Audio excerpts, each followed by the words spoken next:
കഴിഞ്ഞ ദിവസമാണ് തൃശൂർ പെരിഞ്ഞനത്ത് കുഴിമന്തി കഴിച്ച് വീട്ടമ്മ മരിച്ച വാർത്ത പുറത്തു വന്നത്. അന്നേ ദിവസം സെയിൽ നടന്ന ഹോട്ടലിൽ നിന്ന് കുഴിമന്തിയും അൽഫാമും കഴിച്ച 187 പേർ അവശനിലയിലാവുകയും ചെയ്തിരുന്നു. മരിച്ച വീട്ടമ്മയുടെ വീട്ടിലെ മറ്റു ബന്ധുക്കളും അവശനിലയിലായിരുന്നു. ഇങ്ങനെ ഇടയ്ക്കിടയ്ക്ക് ഭക്ഷ്യവിഷബാധയെക്കുറിച്ചുള്ള വാർത്തകളും മരണങ്ങളും നാം കേൾക്കാറുണ്ട്. എന്നാൽ സാഹചര്യങ്ങൾക്കോ കാരണങ്ങൾക്കോ മാറ്റമൊന്നും സംഭവിക്കാറില്ല എന്നതാണ് യാഥാർത്ഥ്യം. പലപ്പോഴും ഇത്തരം സംഭവങ്ങൾ അരങ്ങേറിയ ഹോട്ടലുകളും റെസ്റ്റോറന്റുകളും നിശ്ചിത കാലത്തേക്ക് നിയമ നടപടികളുടെ ഭാഗമായി പ്രവർത്തനം നിർത്തിവെക്കാറുണ്ടെങ്കിലും ഇവയെല്ലാം വീണ്ടും പ്രവർത്തനം ആരംഭിക്കുകയും തെറ്റുകൾ ആവർത്തിക്കുകയും ചെയ്യാറാണ് പതിവ്. തൃശൂരിൽ കഴിഞ്ഞ ദിവസം ഭക്ഷ്യവിഷബാധയ്ക്ക് കാരണമായ ഹോട്ടലും ഇതുപോലെ ഒരിക്കൽ പൂട്ടി പിന്നീട് പ്രവർത്തനം ആരംഭിച്ചവയിൽ ഒന്നായിരുന്നു. സുരക്ഷിതമല്ലാത്ത ഭക്ഷണം കഴിക്കുന്നത് മൂലം ആഗോളതലത്തിൽ 16 ലക്ഷം പേർ അസുഖബാധിതരാകുന്നു എന്നാണ് ലോക ആരോഗ്യ സംഘടനയുടെ അടുത്തിടയ്ക്ക് പുറത്തിറക്കിയ റിപ്പോർട്ടുകൾ വ്യക്തമാക്കുന്നത്. ഓരോ ദിവസവും 5 വയസ്സിന് താഴെയുള്ള കുട്ടികൾ ഉൾപ്പെടെ 16 ലക്ഷം പേര് മലിനമാക്കപ്പെട്ട ആഹാരം കഴിക്കുന്നതിലൂടെ അസുഖബാധിതരാകുന്നുവെന്നും ലോകാരോഗ്യ സംഘടന പറയുന്നു. ഇതിൽ 40% 5 വയസ്സിന് താഴെയുള്ള കുട്ടികളാണ്. ഇത് പോഷകാഹാരക്കുറവിലേക്കും മരണനിരക്ക് കൂട്ടുന്നതിലേക്കും നയിക്കുന്നുണ്ട് എന്നും ലോകാരോഗ്യ സംഘടന വ്യക്തമാക്കുന്നുണ്ട്. മാത്രവുമല്ല, മലിനമായ ഭക്ഷണം കഴിക്കുന്നത് ഉൽപ്പന്നശേഷിയെയും ബാധിക്കും. ഭക്ഷ്യവിഷബാധയിലൂടെ ഉണ്ടാകുന്ന സാമ്പത്തിക ചെലവ് വർദ്ധിക്കുകയും കുടുംബ ബഡ്ജറ്റിനെ താളം തെറ്റിക്കുന്നതിലേക്ക് നയിക്കുകയും ചെയ്യുന്നു. ഇതിലൂടെ പല രാജ്യങ്ങൾക്കും $110 ബില്യൺ നഷ്ടമുണ്ടാകുന്നുവെന്നും ലോകാരോഗ്യ സംഘടന കണക്കാക്കുന്നു. ആഫ്രിക്കയ്ക്ക് ശേഷം മലിനമായ ഭക്ഷണം കഴിച്ചുള്ള അസുഖങ്ങൾ ഏറ്റവും കൂടുതൽ ബാധിക്കുന്നത് ഏഷ്യയിലെ തെക്കുകിഴക്കൻ രാജ്യങ്ങളെയാണെന്ന് ലോകാരോഗ്യ സംഘടന കണക്കാക്കുന്നു. തണുത്ത കാലാവസ്ഥ കീടങ്ങളുടെ വ്യാപനത്തിന് കാരണമാകുന്നു. കാലാവസ്ഥ മാറ്റങ്ങളും ഭക്ഷ്യമലിനീകരണത്തിലേക്ക് നയിക്കാറുണ്ടെന്ന് പുതിയ റിപ്പോർട്ട് പറയുന്നു. ഭക്ഷ്യസുരക്ഷ ഉറപ്പുവരുത്തുന്നതിനായി സർക്കാരും ഭക്ഷ്യ ഉൽപ്പന്നങ്ങളുടെ നിർമ്മാതാക്കളും ഉപഭോക്താക്കളും കൂട്ടായി പ്രവർത്തിക്കണമെന്ന നിർദ്ദേശവും സംഘടന മുന്നോട്ട് വയ്ക്കുന്നു.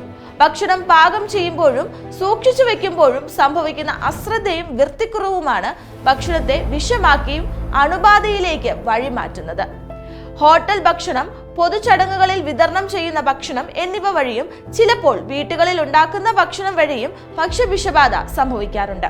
ഭക്ഷണം കഴിച്ച ശേഷമുണ്ടാകുന്ന ഓക്കാനം, ഛർദി, മനം പിരട്ടൽ, ശരീരവേദന, ശരീരത്തിൽ തരിപ്പ്, വയറിളക്കം, വയറുവേദന എന്നിവയാണ് ഭക്ഷ്യവിഷബാധയുടെ പ്രധാന ലക്ഷണങ്ങൾ. ഭക്ഷണം കഴിച്ചതിനു ശേഷം മണിക്കൂറുകൾക്കുള്ളിലോ ചിലപ്പോൾ ഒരു ദിവസം വരെ നീണ്ടു നിൽക്കുന്ന ഇടവേളയ്ക്ക് ശേഷമോ ലക്ഷണം പ്രത്യക്ഷപ്പെടാം. ഭക്ഷ്യവിഷബാധ തലച്ചോറിനെയും നാഡീവ്യൂഹത്തെയും ബാധിച്ച് മരണം വരെ സംഭവിക്കാം. അധികം ഗുരുതരമല്ലാത്ത ഭക്ഷ്യവിഷബാധയാണെങ്കിൽ 2-3 മണിക്കൂറിനുള്ളിൽ ഭേദമാകും. രോഗിക്ക് ധാരാളം തിളപ്പിച്ചാറിയ വെള്ളം, കരിക്കിൻ വെള്ളം, ORS ലായനി തുടങ്ങിയവ കുടിക്കാൻ നൽകണം. ശരീരത്തിൽ ജലാംശം കുറയാതെയും നോക്കണം. എന്നാൽ ഛർദി ആവർത്തിക്കുക, ഒരു ദിവസം കഴിഞ്ഞും ഭേദമാകാതിരിക്കുക, തളർന്ന് അവശനിലയിലാകുക, വയറിളക്കം പിടിക്കുക, കടുത്ത വയറുവേദന അനുഭവപ്പെടുക, മലത്തിൽ രക്തത്തിന്റെ അംശം കാണുക എന്നീ ലക്ഷണങ്ങൾ കണ്ടാലുടൻ ആശുപത്രിയിൽ എത്തിക്കണം. ശുചിത്വമാണ് പ്രധാനം. അടുക്കളയും പരിസരവും വൃത്തിയായി സൂക്ഷിക്കണം. കൈകൾ സോപ്പ് ഉപയോഗിച്ച് വൃത്തിയായി കഴുകിയതിനു ശേഷം മാത്രമേ ഭക്ഷണം പാകം ചെയ്യാവൂ. ഭക്ഷണം വിളമ്പുന്ന പാത്രങ്ങൾ വൃത്തിയുള്ളതായിരിക്കണം. പച്ചക്കറികൾ, മീൻ, മുട്ട, ഇറച്ചി തുടങ്ങിയവയെല്ലാം പാകം ചെയ്യുമ്പോഴുള്ള അവശിഷ്ടങ്ങൾ അടുക്കളയിലോ പരിസരത്തോ കൂട്ടിയിടാതെ വേസ്റ്റ് ബാസ്ക്കറ്റിലിട്ട് യഥാസമയം പുറം തള്ളണം. വേസ്റ്റ് ബാസ്ക്കറ്റ് എല്ലാ ദിവസവും വൃത്തിയായി വെക്കണം.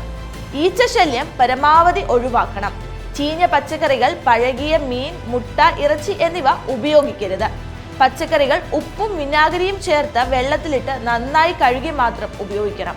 കേടായ ഭക്ഷ്യവസ്തുക്കൾ ഫ്രിഡ്ജിൽ സൂക്ഷിക്കരുത്. പാകം ചെയ്ത ആഹാര പദാർത്ഥങ്ങൾ തുറന്നു വെക്കാനും പാടില്ല. കുടിക്കാനും പാചകം ചെയ്യാനുമായി ശുദ്ധജലം മാത്രം ഉപയോഗിക്കണം. കാലാവധി കഴിഞ്ഞ ആഹാര പദാർത്ഥങ്ങൾ ഉപയോഗിക്കരുത്. പൊതുചടങ്ങുകൾക്ക് ഭക്ഷണം പാകം ചെയ്യാൻ ഉപയോഗിക്കുന്ന പാത്രങ്ങൾ വൃത്തിയും വെടുപ്പുമുള്ളതാണെന്നും ചെമ്പ് പാത്രങ്ങളാണെങ്കിൽ ഈയം പൂശിയിട്ടുള്ളതാണെന്ന് ഉറപ്പും വരുത്തണം. വൃത്തിയും ശുചിത്വവുമുള്ള ഹോട്ടലിൽ നിന്നും മാത്രമേ ആഹാരം കഴിക്കാവൂ. യാത്രകളിൽ കഴിവതും സസ്യാഹാരം മാത്രം കഴിക്കുക. മുകളിൽ പറഞ്ഞവയെല്ലാം കൃത്യമായി പാലിച്ചാൽ ഭക്ഷ്യവിഷബാധ ഏൽക്കുന്നത് ഒഴിവാക്കാമെന്ന് ചുരുക്കം. എങ്കിലും തിരക്ക് പിടിച്ച ഈ ജീവിതത്തിനിടയ്ക്ക് ഈ കാര്യങ്ങളൊക്കെ എങ്ങനെ ശ്രദ്ധിക്കാൻ സാധിക്കുമെന്നത് ഒരു ചോദ്യമാണ്. പക്ഷേ ജീവിക്കാൻ ജീവൻ വേണമല്ലോ, അക്കാര്യം മറക്കണ്ട.